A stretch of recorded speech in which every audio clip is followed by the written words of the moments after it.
শনিবার সিলেটে হজরত শাহজালালের মাজার জিয়ারতের মাধ্যমে দিনের কর্মসূচি শুরু করবেন প্রধানমন্ত্রী। এরপর অংশ নেবেন একের পর এক উন্নয়নমূলক কার্যক্রমে।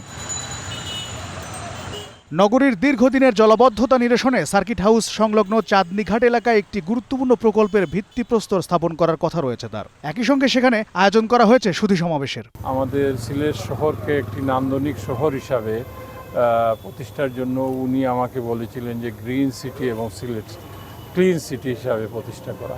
সেই গ্রিন সিটি এবং ক্লিন সিটির যে প্রতিশ্রুতি বাস্তবায়নের জন্য মাননীয় প্রধানমন্ত্রী একটি প্রকল্পের ভিত্তিপ্রস্তর স্থাপন করবেন। সদর উপজেলার কান্দিগাঁও ইউনিয়নের বাসিয়া নদী খনন কার্যক্রমের উদ্বোধনও করবেন প্রধানমন্ত্রী।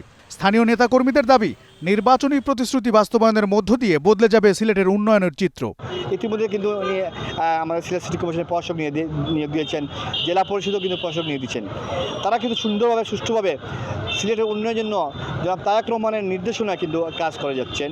শিশুদেরকে খেলাধুলায় শিক্ষা দীক্ষার পরেও যাতে খেলাধুলায় তাদের অংশগ্রহণ ব্যাপক থাকে। ক্রীড়াঙ্গনেও থাকছে বিশেষ আয়োজন। সিলেট জেলা স্টেডিয়ামে যুব ও ক্রীড়া মন্ত্রণালয়ের উদ্যোগে নতুন কুড়ি স্পোর্টস 2026-এর উদ্বোধন করবেন প্রধানমন্ত্রী। এই প্রতিযোগিতা থেকে উঠে আসবে ভবিষ্যতের প্রতিভাবান খেলোয়াড়, এমনটি আশা আয়োজকদের।